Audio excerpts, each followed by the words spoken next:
귀하신 하나님의 말씀은 여호수아 3장 14절에서 17절 다 같이 합독하고 있습니다. 시작.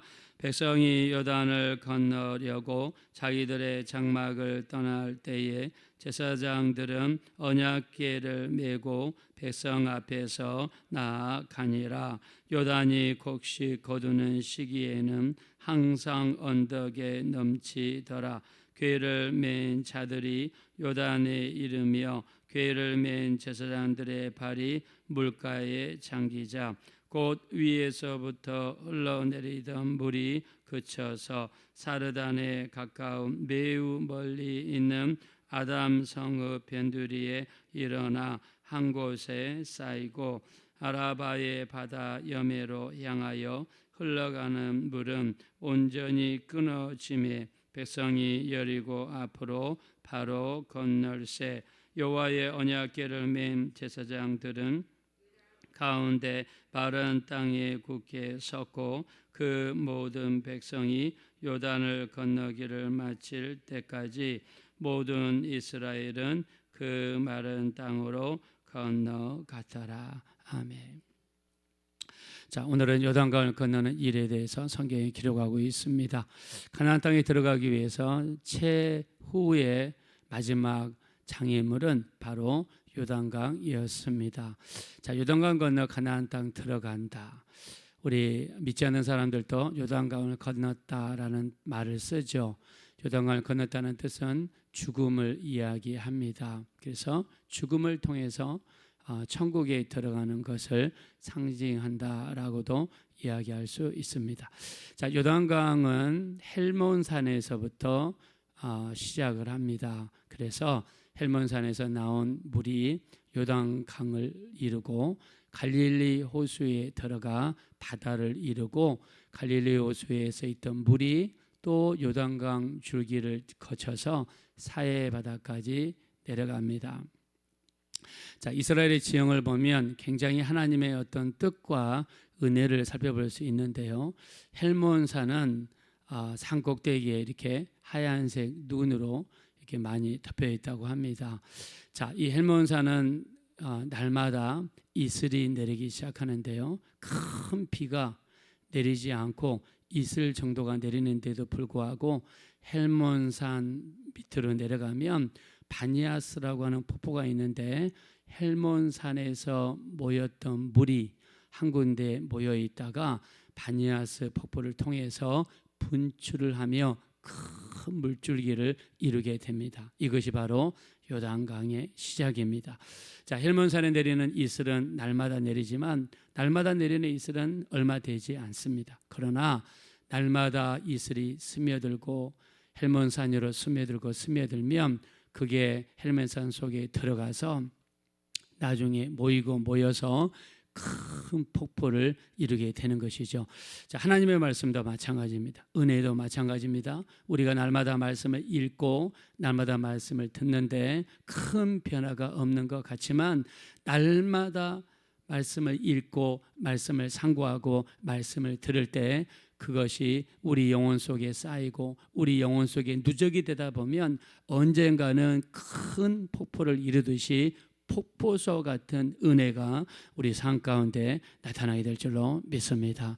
그래서 날마다 듣는 말씀이 우리 아무것도 아니라고 해도 그것이 쌓이면 큰 하나님의 은혜를 이룬다. 그래서 바니아스 폭포에 모인 물이 큰 폭포를 이루어서 그게 이제 있는 힘을 다해서 밑으로 품어냅니다. 그래서 요단강을 이루고 쭉 내려가다가 갈릴리 호수, 너무 커서 갈릴리 바다라고 합니다. 자, 갈릴리 호수는요, 위에서 물을 받아서 밑으로 보냅니다. 즉 물을 가지고 있지 않고 위에서 받은 물을 밑으로 흘려 보냅니다. 자, 받은 물을 밑으로 흘려 보내니까 물이 정체되어 있지 않고 순환이 되고, 물이 순환이 되니까 산소가 많고 식물들이 많고 그러다 보니까 물고기들이 많고, 그래서 갈릴리 호수에서는 수많은 사람들에게 식수도 제공해주고 물고기도 제공해주고 농업용수도 제공해줘서 자기도 살고 다른 사람도 살리는 호수가 갈릴리 호수입니다. 우리도 마찬가지죠. 우리가 은혜를 받기만 하면 안 됩니다. 받은 은혜를 반드시 다른 사람에게 나눠주셔야 돼요. 여러분이 받은 바 은혜를 식구들에게 나눠주고, 자식들에게 나눠주고, 친구들에게 나눠주고, 아는 사람들에게 나눠줘야, 은혜를 받았으면 반드시 줘야 나도 살고 주변 사람들도 살리고 또 생명력 있는 그런 사람으로 바뀌게 될 줄로 믿습니다. 그래서 우리 그리스도의 사랑은요, 받기만 하는 것이 아닙니다. 예수님도 말씀하시죠. 주라, 그러면 너희에게 주시리니 후히 되어 누르고 흔들어 넘치도록 하여 너희에게 안겨주리라 말씀했습니다. 우리 그리스도인들이 가지고 있는 사랑은요, 주는 것입니다. 내게 여분이 있으면 주는 것입니다. 그래서 우리가 주는 것 속에 하나님의 은혜가 이루어지고, 우리가 주라, 그러면 후히 되어 누르고 흔들어 넘치도록 주시는 그 하나님의 은혜가 나타나게 될 줄로 믿습니다. 자, 이 갈릴리 호수에서 나온 물이 또 이렇게 요단강으로 또 흐르고 지나가서 이제 사해 바다로 들어갑니다. 근데 사해 바다는요, 이 전 세계에서 가장 낮은 지형이에요. 그래서 해저 420m라고 합니다. 해저라는 뜻은 바다 표면에서, 바다 표면을 해저의 기준이 되는데, 바다에서부터 재가지고 밑으로 내려갈수록 그 숫자를 셉니다. 그래서 해저 420m라고 그러면 바다 물결을 기준으로 해서 420m나 낮은 곳에 위치한 곳이 바로 사해바다입니다. 자, 생각해 보십시오. 420m 푹 꺼져 있으니까 그 따가운 햇빛이 비춰오면서 물을 증발을 시킵니다. 자, 일반 바닷속에 들어있는 소금 농도는 3.5%입니다. 자, 그러나 사해 바닷속에 들어있는 소금 농도는 10배가 되는 35%입니다. 자, 그러다 보니까 소금이 많다 보니까 부력이 생깁니다. 부력은 물이 밖으로 밀어내는 힘이죠. 그래서 사람이 그 사해 바다 위에 딱 누우면 부력이 생겨서 사람의 몸을 뜨게 만드는 거예요. 또 소금기가 강하다 보니까 사해바다 속에 몸을 담그면요, 피부병에 굉장히 치료의 효과가 있다고 합니다. 그래서 이 피부병이 있는 사람들이 사해바다 속에 들어갔다 나오면 피부병이 낫는 경향이 많다고 해요. 자, 그리고 사해바다 주변에 있는 그 진흙은요, 피부를 좋게 만들어서 이집트의 클레오파트라는 여왕이 그 진흙을 공수해 가지고 이렇게 피부에 발랐다고도 합니다. 그런데 안타깝게도 말 그대로 사해 바다입니다. 바다가 죽었어요. 물고기가 살지 못하고 식물이 살지 못하는 곳입니다. 자, 왜 그렇습니까? 위에서 물을 받기만 하지 밑으로 돌려주지를 못합니다. 갈릴리 호수처럼 위에서 받아서 밑으로 보내면 자기도 사는데 그냥 받기만 하다 보니까 물이 죽어버린 거예요. 자, 우리 신앙생활도 마찬가지죠. 받기만 하는 신앙생활은 절대 신앙이 성장할 수가 없습니다. 우리가 은혜 받기 위해서 여기 가고 은혜 받기 위해서 저기 가고 물론 좋습니다. 처음에 영적으로 성장하는 데는 굉장히 도움이 됩니다. 그러나 그게 궁극적인 신앙생활이 아닙니다. 항상 은혜 받기 위해서 여기 가야 되고 저기 가야 되고 또 은혜 받기 위해서 가기만 한다면 언제 우리가 나눠줍니까? 언제 우리가 베풉니까? 받았으면 줄 때 그 신앙생활 속에서 내가 살아나는 것이지, 받기만 하기 위해서 쫓아다니는 신앙은 결코 신앙이 성장할 수가 없습니다. 마태복음 17장 1절에 예수님께서 베드로와 요한과 야고보를 데리고 산 꼭대기로 올라가시죠. 그리고 모세와 엘리야와 이야기하십니다. 베드로가 보니까 세상에 공중에 모세와 엘리야가 나타났어요. 모세와 엘리야는 이스라엘 백성들이 참으로 보고 싶어하는 선지자와 제사장이죠. 너무너무 보고 싶은 선지자들이 나타났습니다. 그 모습에 베드로는요, 황홀경에 빠진 것 같습니다. 그러면서 이야기하죠. 주여, 여기 있는 것이 좋사오니 하나는 주님을 위해서, 내가 천막을 짓고 하나는 모세를 위해 다른 하나는 엘리야를 위해 천막을 짓겠습니다. 자, 베드로는 이렇게 이야기했어요. 여기 있는 것이 좋습니다. 무슨 말입니까? 여기가 바로 무릉도원이군요. 여기가 바로 그냥 지상 낙원이군요. 우리 여기에 사십시다. 그냥 저 아래 사람들 냄새 나는 곳, 부딪히는 곳, 싸우는 곳에 내려갈 필요 있습니까? 이 산에서 삽시다. 근데 주님은 어떻게 했습니까? 거기에 머물러 있지 않으시고 거기서 천막을 치지도 아니하시고 주님은 제자들을 데리고 산 아래에 내려오셔서 전도하시고 사람들과 부딪히시고 사람들을 만났습니다. 자, 우리 신앙생활은요, 산꼭대기에 올라가 기도원에서만 살고 은혜만 받는 그런 신앙생활이 아니라 은혜를 받았으면 반드시 산 아래에 내려가 사람들을 만나야 되고 내가 만난 예수를 전해야 되고 거기에서 넘어지는 한이 있더라도 우리는 나눠줄 수 있는 신앙생활을 감당해야 될 줄로 믿습니다. 자, 그래서 사해바다는요, 받기만 했지 주지를 않으니까 그냥 바다가 죽었다. 근데요, 이 요단강을 보면 갈릴리 호수는요, 해저 210입니다. 갈릴리 호수도 낮습니다. 이 바다를 기준으로 해서 210m나 낮은 곳에 위치한 곳이 갈릴리 호수예요. 자, 근데 사해바다는요 420m입니다. 약 얼마 차이 납니까? 210m나 차이 나요. 자, 여러분 생각해 보세요. 210m면 100m도 굉장히 길죠. 200m는 그 2배죠. 근데 갈릴리 호수는 이렇게 높고 사해바다는 이렇게 낮아요. 그 사이에 뭐가 흐릅니까? 요단강이 흘러요.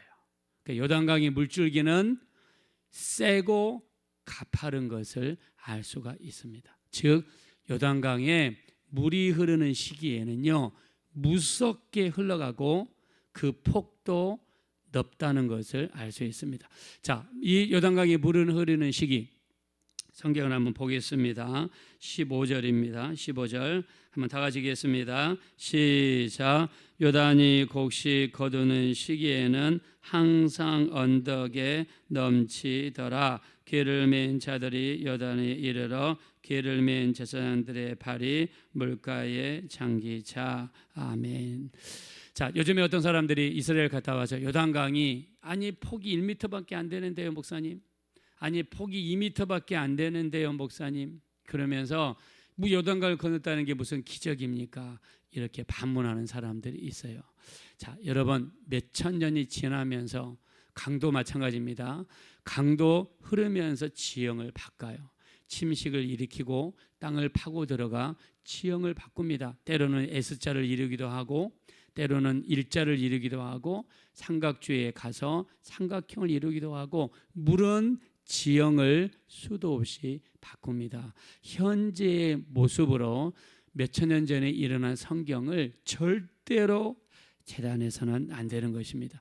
자, 이때 당시 여호수아 때의 요단강을 기준으로 해서 말씀드리면 이때 당시 요단강의 폭은 28m에서 30m로 알려져 있습니다. 그리고 깊이는 1m에서 4m 정도 되는 정도 되었다고 합니다. 자, 여기 곡식 거두는 시기, 개역 한글에는요 모맥 거두는 시기로 이렇게 표현을 했습니다.